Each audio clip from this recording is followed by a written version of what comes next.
प्रधानमंत्री नरेंद्र मोदी जी की सरकार पिछले 5 साल में व्यवस्था में क्या एक बड़ा परिवर्तन आया है।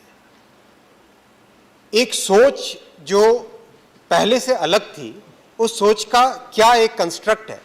यह कंस्ट्रक्ट है महोदय, एक सेफ्टी नेट बनाया जा रहा है गरीबों के लिए। चाहे आप आयुष्मान स्कीम लीजिए, चाहे आप जनधन लीजिए, चाहे आप उज्ज्वला लीजिए, ये सारी की सारी जो स्कीमें हैं महोदय, जब मैं कलेक्टर था 70-75 स्कीमें ऐसी होती थी जिसका कोई बेनिफिट नहीं पहुंचता था। एक स्कीम हुआ करती थी IRDP, हम लोग हंसते थे कि इतना रुपया डुबोना पड़ेगा, केवल नारे दिए जाते थे गरीबी हटाओ।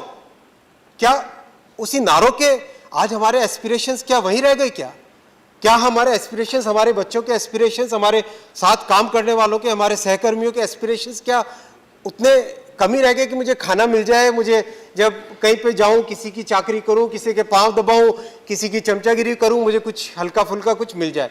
नहीं साहब, वो एस्पिरेशंस नहीं है अभी। हमारी जनरेशन के अटल जी ने सड़कें बनाई। लोग कहते हैं सड़कों से बहुत अच्छा चलने की सुविधा हुई। नहीं साहब, मैं नहीं कहता हूं। वो चलने की सुविधा महोदय केवल एक चीज थी, हमारी जनरेशन को जो कॉन्फिडेंस आया कि हम हिंदुस्तान में बहुत बड़ा काम कर सकते हैं। मैं कहता हूं सड़कों का सबसे बड़ा इंपैक्ट वो था, जो कॉन्फिडेंस आया हमारी जनरेशन में। आज हम इस जनरेशन को आज एक कॉन्फिडेंस है, बड़े से बड़े काम हो, चाहे वो हाई स्पीड रेल हो, चाहे पूरे रेलवे को सुधार करना हो, चाहे पावर हर जगह तक पहुंचाना हो, हर घर जल करना हो, वो आज हमको कॉन्फिडेंस है। वो कॉन्फिडेंस इसलिए आया है क्योंकि एक सिंसियर अटेम्प्ट हो रहा है, एक ऐसा फ्रेमवर्क बनाया जा रहा है जिसमें गरीबों के लिए एक सेफ्टी नेट बन रहा है। उस सेफ्टी नेट को स्वीकार करना पड़ेगा। आज आप पॉलिटिकल विश्लेषण जैसे भी करना चाहे, मुझे तो नहीं आता पॉलिटिकल विश्लेषण, मैंने जितना लोगों से पूछा, जन साधारण को आप पूछिए, गरीब से गरीब आदमी को पूछिए, कहते हैं कि मोदी जी ने जो काम किया उसका फायदा हमको मिले ना मिले, हमारी अगली कई जनरेशंस को मिलेगा। आप किसी से पूछिए, मैंने पर्सनली कम से कम 150 लोगों से पूछा है। लोग कहते हैं कि उसका अगला कई जनरेशंस तक बेनिफिट मिलेगा। तो वो जो कॉन्फिडेंस है, उस कॉन्फिडेंस को हमें स्वीकारना चाहिए, हमें उसे एक्सेप्ट करना चाहिए।